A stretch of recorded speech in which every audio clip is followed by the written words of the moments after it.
વિધાનસભામાં તમામ પૂરક માંગણીઓને બહુમતીથી પસાર કરવામાં આવી છે। જો કે પૂરક માંગણીઓ પરની ચર્ચાના અંતે કાપ દરખાસ્ત નામંજૂર કરવામાં આવી છે।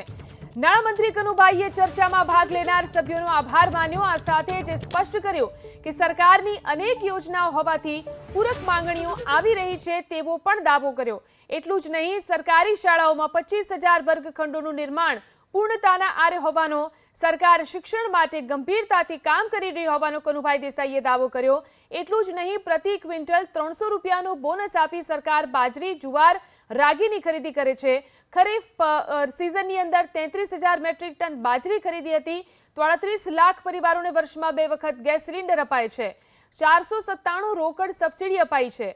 વાહન વ્યવહાર વિભાગ નહીં નફો નહીં નુકસાનના ધોરણે કામ કરી રહ્યું છે તેવી પણ માહિતી આપી। તો વિધાનસભામાં તમામ પૂરક માંગણીઓ બહુમતીથી પસાર કરવામાં આવી। પૂરક માંગણીઓ પરની ચર્ચાના અંતે કાપ દરખાસ્ત પણ નામંજૂર।